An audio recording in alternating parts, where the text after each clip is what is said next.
Hi everybody, and welcome back to Lost Genre Reddit Stories. This post is from the subreddit Relationships, and it's by user Tawei Slept on the Couch. My 22 female boyfriend, 29 male, of 19 months is furious because my brother, 24 male, spent the night after going out clubbing with me. He's angry that I let another man stay over, and I don't know how to react to this situation. So, my brother and I live in different parts of our country and only see each other once every few months. He was going to be in my town from last Wednesday until Saturday evening, so we made plans to go clubbing on Friday night with some friends of mine. We hung out and came home around 4 AM, and I only have one bed in my apartment, so my brother crashed on the couch. We both woke up a few hours later, grabbed lunch, and went to the airport, and my brother headed back to where he lives. After that, he sent me a text when his flight got in safely, and that was it. Now, my boyfriend and I don't live together, but I stay at his place quite often, or he'll stay at mine. He usually works 2 weeks in, 2 weeks out, and he came home yesterday morning, so naturally, I was pretty excited to see him. I picked him up and we came back to my place. Afterward, while chatting, I mentioned that my brother spent the night at my place and he got kind of weird. I kind of prodded him to tell me what was up because for the life of me, I couldn't figure out what would cause him to go so quiet and sullen when just 5 minutes before we were having a flowing conversation. He told me it was nothing, so I left it, and then later I asked him again because he was still in a bad mood. He said that he didn't like the idea of another man staying at my place, regardless of who it is, and that it will not be happening in the future.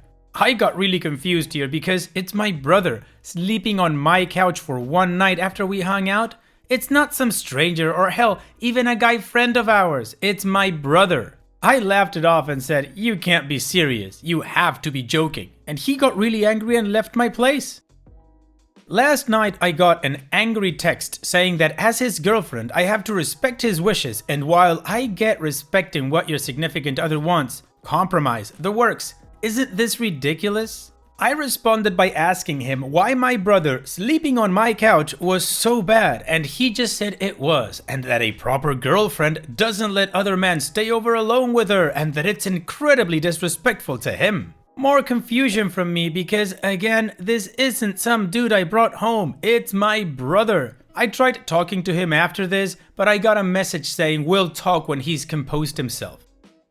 What am I to do? I really love my boyfriend, but this is just confusing and I don't know how to react. Also, I should note, I've never had any other guys alone at my place. Literally, only my boyfriend, apart from my brother, has ever been with me alone there. The only other time guys have been there would be if I have a small group get-together, and that is quite rare.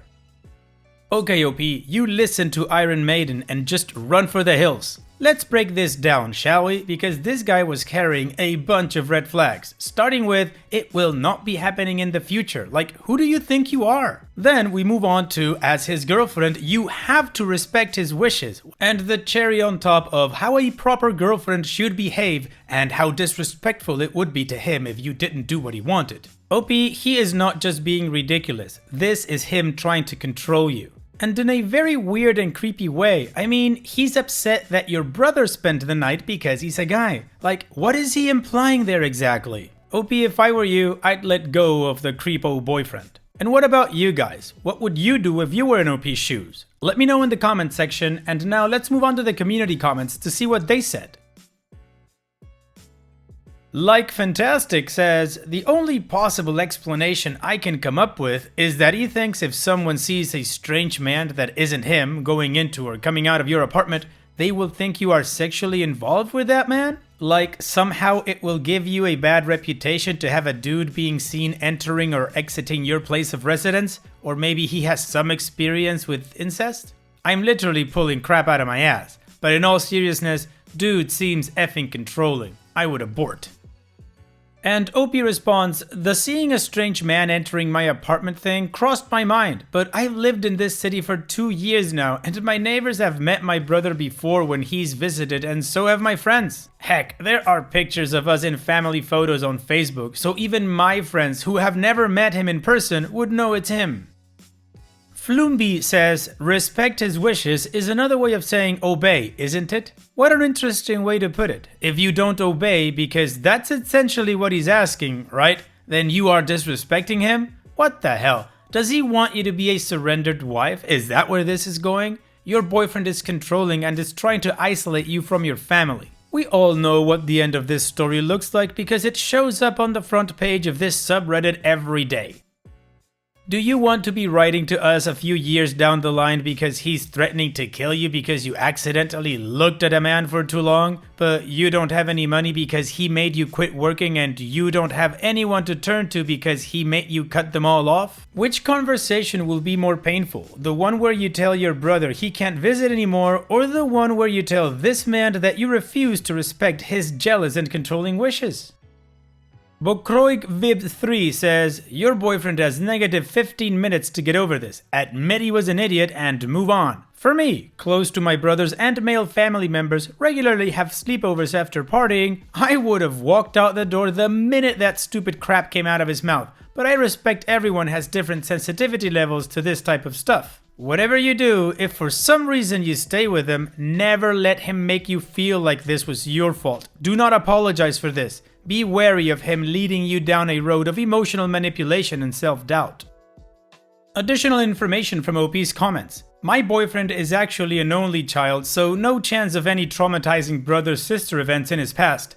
And it was my actual brother, same parents and everything. Not a stepbrother, not a friend since babyhood that is like a brother. And it isn't even his private space, it's my apartment and my couch. To be honest with you all, I don't think I've gotten super angry because it's literally so ridiculous it is kind of funny, in a very weird way, that he has a problem with this.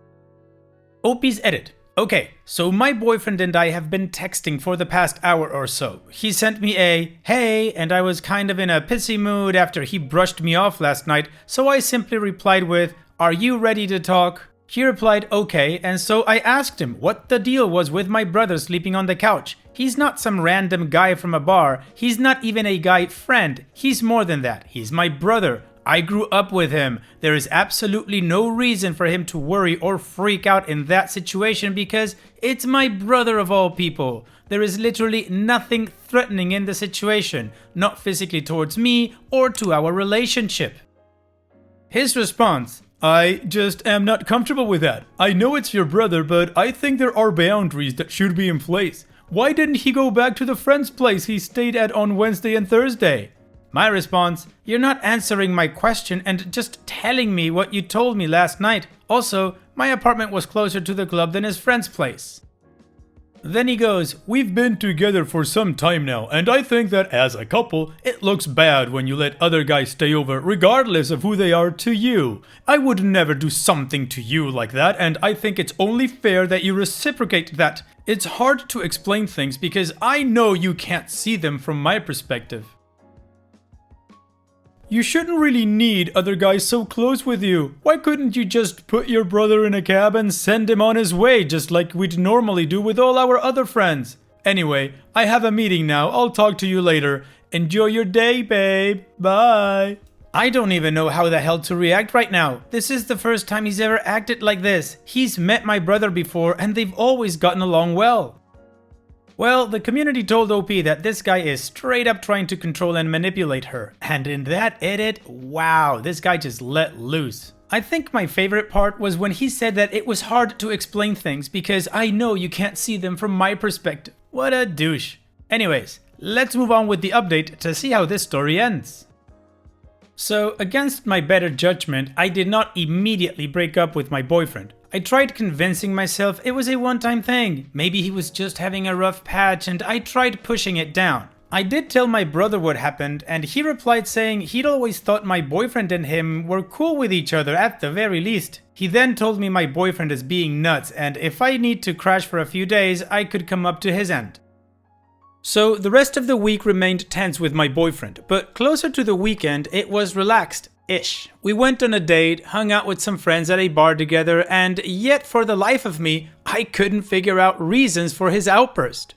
Then on Sunday, I asked him again, now that you seem in a better mood, would it be so bad if I asked you what was up last week? And once again, mood went from friendly and relaxed to Arctic. He simply asked me if I had to keep bringing up BS when we were doing okay again.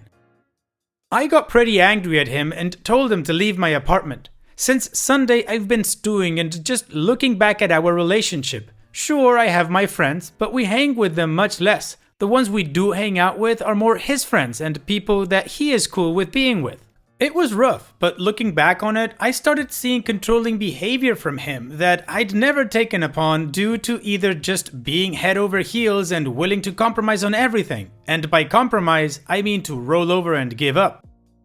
We talked last night and I gave him an ultimatum, something I never expected to give in any relationship. Either you sit and try to talk this out with me like a rational person, no BS answers and no dodging questions, or we break up.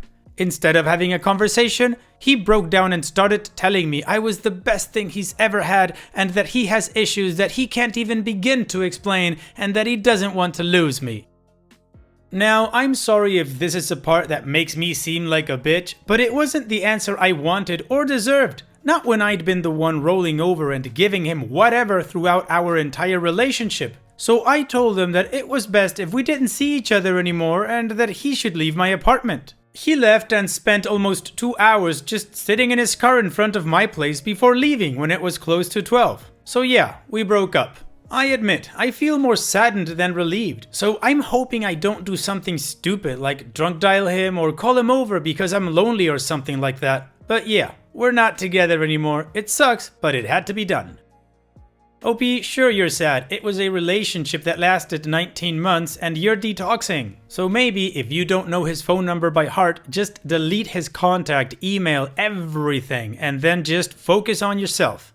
Thanks for sharing, OP, and all the best. Take care. And now let's move on to the next post. This post is from the subreddit Legal Advice and it's by user Floodweight, New South Wales, Australia.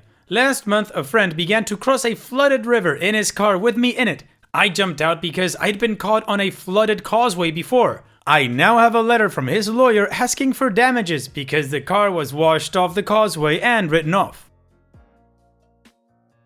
I'm pretty sure this is a case of my probably ex-friend being an idiot on a lawyer's letterhead or not telling his lawyer the whole story. When I'm in the middle of it, it feels a lot different though. Anyway, early in November, we went to pick up car parts after work that my friend, who I'll call Aaron because his name is Aaron and I think is being an idiot, had bought on eBay. We had to go through some back roads to get to the property and picked it up and all was well. It had been raining for part of the day, but really picked up when we were loading the parts, and we got to a causeway we'd passed only an hour before, but it was now covered in what looked like half a meter of water and we stopped. That's around 20 inches of water.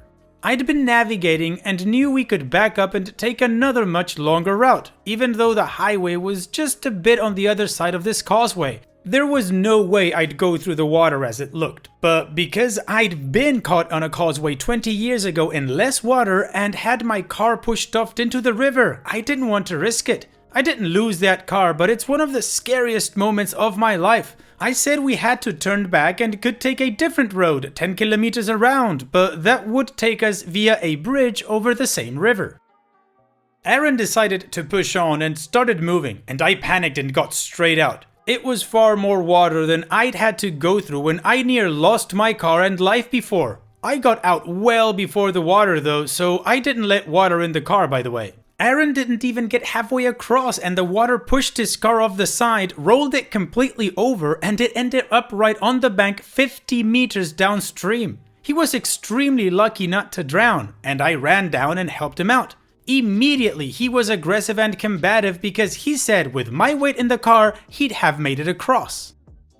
Admittedly, I'm 130 kilos plus, that's close to 290 pounds, but his car is a 1,650 kilo Commodore wagon with a couple of hundred kilos of eBay parts in the back, so it's not like I'd have made much of a difference. We phoned for help and the river went down within an hour and made it across the causeway by foot. We haven't spoken since and he's avoided me in places we usually go. But on Friday, I received a letter from a lawyer I know is real in our town, but sounds like it was written by my friend.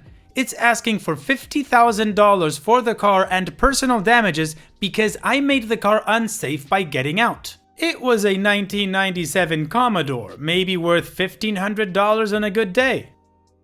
I think he's being a penis head. Someone reassure me. It's not up to me to sit in someone's car when they're doing something dumb, is it? Ideally, I'd like to post him this link and responses if they're what I think they'll be. I want to contact his lawyer to tell them Aaron is either being an idiot on their letterhead, but in the off chance it's for real, should I get my own lawyer to draw up my own "Stop this, you bunch of goons" letter?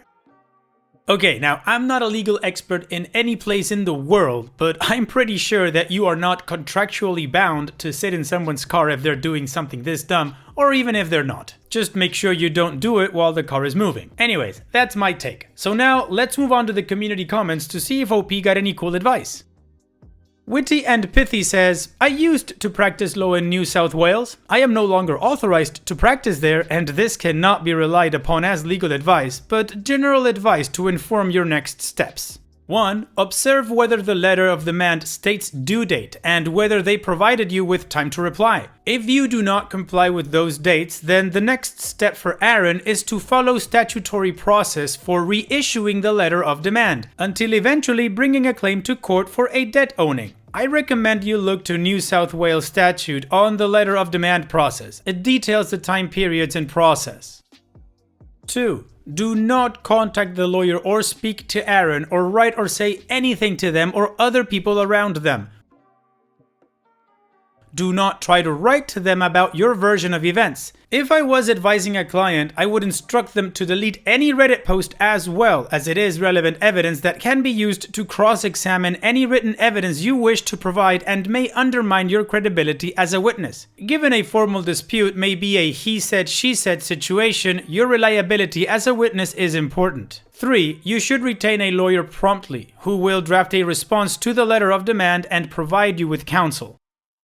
And OP responds, there's no due date or info about a time to reply, just a statement that because of my actions their client is out a total of $50,000 and I need to pay it. It's like they've already found me guilty. There's nothing about court or how to pay or when. Makes me think it's more likely a fakie. I won't contact Aaron about it or ask him to read over this thread. In the case I want to save myself some money and just send a copy to the lawyers involved and say, can I get you to validate that this was sent from you? Is that likely to be a risk, or should even that go through a lawyer I pick? I recognize that might be going beyond what you're allowed to advise. I'll probably hit up a lawyer of my own this week. Alright, OP got some really good advice, and now I'm actually really curious why that user can't practice law anymore, but that's another story. So let's move on with the update to see how this story ends. I went to a lawyer my parents had used a few years ago and they recommended it. She took one look at the letter from my friend Aaron's lawyers and said she has some concerns about it and she'd respond. She contacted his lawyer and my lawyer mailed me to tell me Aaron's lawyers aren't really his lawyers at all, but to contact her if I heard more, otherwise no need for more action. Aaron had apparently faked up the letter and admits as much to me yesterday when he finally decided to talk to me. He wants me to retract my complaint to his lawyers about him using their letterhead. I hadn't complained to them myself, so I did the time-honored thing and told them to go pound sand, but it might have rhymed with go eat a bag of penises. Thanks for the advice in the previous thread, especially user Witty and Pithy's excellent not practicing legal advice to actually pay to use a legal professional. Oh Aaron, you effed up. You lost a friend, you lost a car, you lost the parts you bought on eBay, and now you're in legal trouble. Thanks so much for sharing, OP, and all the best. Take care. And it's that time that we've reached the end of the video. I hope you enjoyed today's stories. I really did enjoy reading them to you. So if you did, then don't be shy and go ahead and give the video a like. And don't forget to subscribe or even share this video with people that you might think will enjoy my storytelling. Also, if you have the time, go down to the video description and check out all the links I have for you, from our Discord community to my channel merch. And finally, I'd like to say thank you for watching. It really means a lot to me that you enjoy my videos. And having said all that, I'll see you guys in the next video.